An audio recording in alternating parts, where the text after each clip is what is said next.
In the 90s, Playmates Toys made the deepest line of Star Trek action figures in history.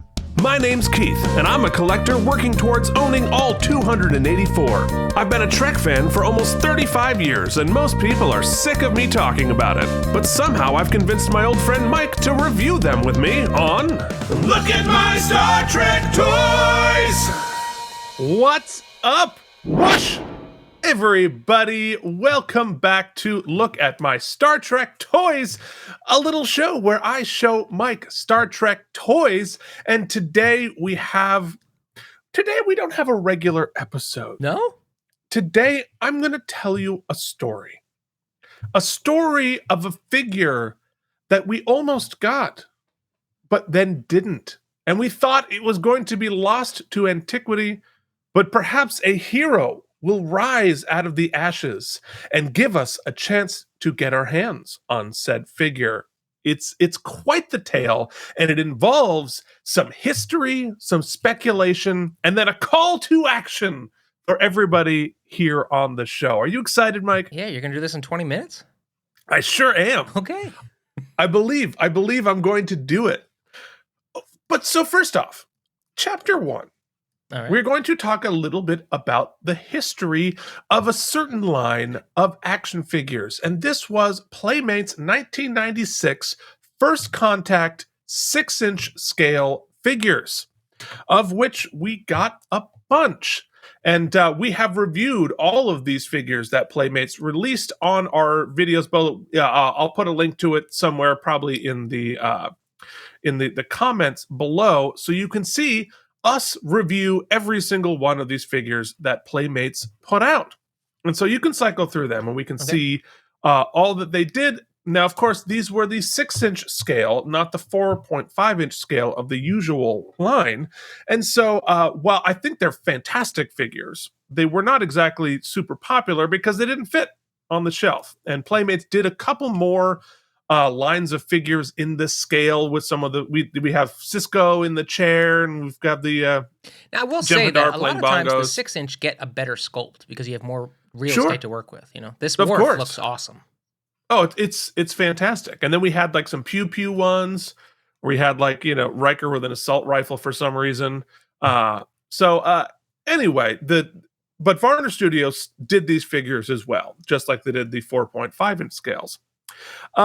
However, there was one iconic character from the First Contact, which was maybe the best of the Star Trek movies. You can make an argument. I mean, people say Wrath of Khan or Star Trek 4 or whatever, but certainly of the next gen, it was the best. And that iconic character, of course, that was missing from the 6-inch line was the Borg Queen. This is what they did put out later in the 4.5-inch scale, but not in the 6-inch scale. And it's a really cool figure, the 4.5. However, Playmates did prototype the 6-inch figure, which we are going to show you now, the prototype, but never released. And this is from our friends at Spokestorm, who are the genesis of this entire story. And here is what they wrote about the prototype. This prototype figure was obtained in the late 90s via auction. To date, this is the only known example of the 6-inch Borg Queen action figure to have surfaced in any form. This was the first iteration of the Borg Queen to be put forward as part of the movie line of First Contact 6-inch action figures in 1996. After lengthy research by Spokestorm, not by me, it is believed that the figure was delayed due to the fact that the actress had not signed off on her likeness to be used, resulting in the figure being pulled from the line in the final stages of pre-production. By the time Playmates and Paramount sorted out the legal wrangle, interest in the First Contact movie and in Star Trek in general had waned, but in particular, the ill-fated 6-inch line. So they pantographed the figure, scaling it down to the universal 4.5-inch size, with much of the original detail missing, i.e. the shorter spine, and resculpted the upper head as a separate piece glued in. The original 6-inch figure was repurposed and sold as a non-articulated cold cast statue. So this is the prototype that they were able to get their hands on. However, this was not even the only prototype from the First Contact line that they produced or that they created but did not release.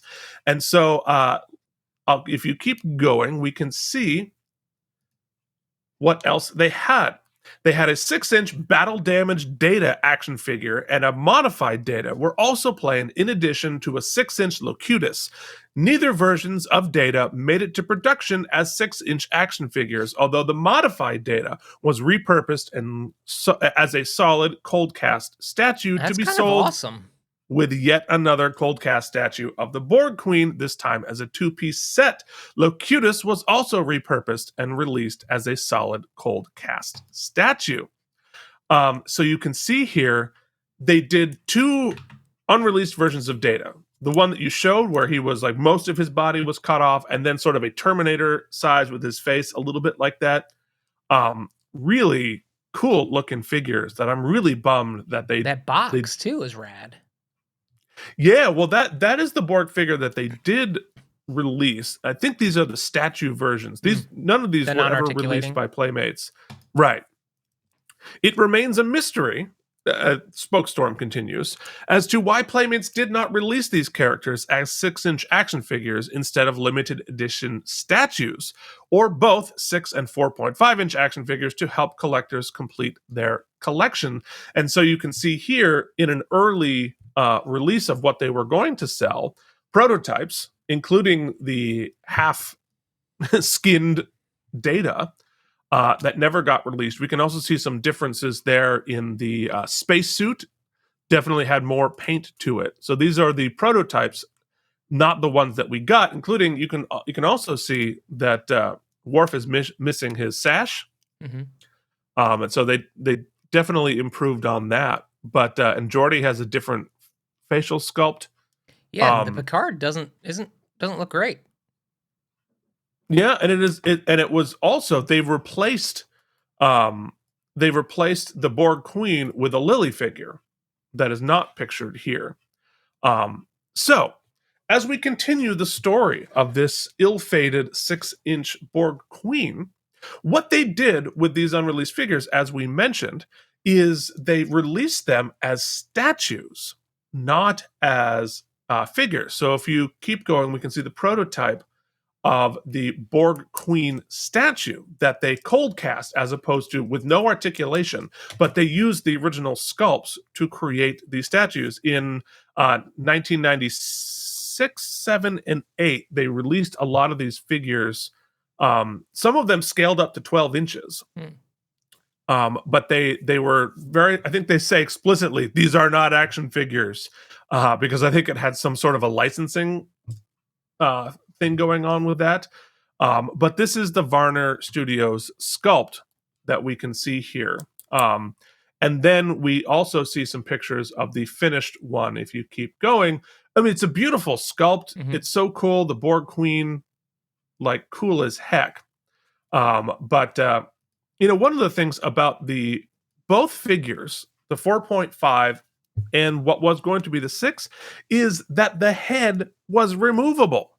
It pulled out the head and you had the sort of spine thingy. This is the statue version, the final statue version that they put out of the original figure, is that the head, at least with the figures, was removable. And the 4.5-inch Playmates one, which is one of the figures I don't have yet. So I learned, I was this many years old when I learned that they had actually detaches in that, and it's cool as hell. I can't wait to get it. But this is what they did with that figure. They turn it into a statue. So we've now seen what they did with the prototype, what they did with that figure. But here's the exciting part, folks. Okay. Spokestorm is a new small company whose mission is to crowdfund and fill in missing spots in this line. Okay. So their plan, here's what they say. Spokestorm is launching a crowdfund to produce a vintage action figure line starting with one of the rarest Star Trek action figures ever, the unproduced 6-inch Borg Queen. They need 250 orders to make this happen. They are proud to represent the first of their exclusive Unseen series of movie action figures, previously existing only as unproduced prototypes for more than 25 years, now being put into production for the first time. The Borg Queen is true 1/12-inch scale, i.e. 6 inches, with fully articulated action figure and fits in perfectly with the vintage 6-inch line released in 1996. There will be some more screen-accurate physical details and paint application to raise the bar and make it a true showpiece. It's going to be an extremely limited run. In addition to the size and complex paint applications, will make this a very expensive item to produce. But they believe it will be worth every penny. And so here are some stats on what this figure is going to be. It is obviously, as I mentioned before, one of the 3 unproduced figures. This will be the first one put into production. Certainly, the hope is that if this sells well, they will do the other ones. It is exactly 6 inches tall. It has 7 points of articulation, and it has a electroplated chrome spine when you pop off the head. And at the next one, you can see what it's going to look like with the head popped off. Yeah. Cool as hell, with glowing red areas on each vertebrae and a removable upper torso. We'll have super detailed paint applications, including the modeled hex skin pattern, armor highlights and lowlights, and spine details. Additional screen-accurate physical details on the removable upper body not found on the smaller vintage 4.5 engine includes a full-length spine, torn skin along the edges, and a superior head sculpt. Expected delivery fall 2024. All So right. go to Spokestorm. You see it above it. Just read .com, and you can pre-order the 6-inch at $100 and the 12-inch at $200 at the moment. So they reached out to us and said basically a call of action to us Playmates fans out there, and get a chance to fill in that line, the 6-inch line with the Borg Queen, based on the original prototype. So this is not a speculation. This is actually using the prototype, the unused prototype, as the basis to build this, which is pretty exciting. It's about as close as you can get to getting your hands on the real deal. That's cool. Yeah, looks super cool. It's so great to have that figure represented in this line. So that is the tale. That is the tale of these missing figures and what we're going to do to fix it by going to Spokestorm.com and check all of this out. Hopefully, once they start building these out and getting it, we'll get our hands on one and we can do a full review of it. But pretty exciting stuff. What do you think, Mike? I just think, it's in the, this custom show is such a great vehicle for this tale, Keith, because as we've often said, you've lamented holes in your line, or we did a whole 200 list of figures I wish they made. You wish they had made, and there are people out there just making them, and even cooler, there are people who have Etsy stores who are making them for other people, and then we've got whole companies that have sprung up saying, "Hey, we're going to make them so that you can buy them and have it." And this is where I'm happy that we can push it forward, and I hope if anybody out there has got the loose change to let's get those 250 ordered so they can run this line, and we can get the rest of them. It's really cool. Congratulations to Spokestorm for even taking the first steps in this direction, and we wish you the best and hope to help out in any way we can. Yeah, and we should do an episode on the figures that Playmates created but did not release. Yeah, that sounds great. Because there actually is a fair amount of them that they sculpted and prototyped but didn't release, that certainly we would love to have in all of our collections. So exciting that you got your hands on one of these prototypes, and even more exciting that you're going to make it. You're going to cook it into a real live figure.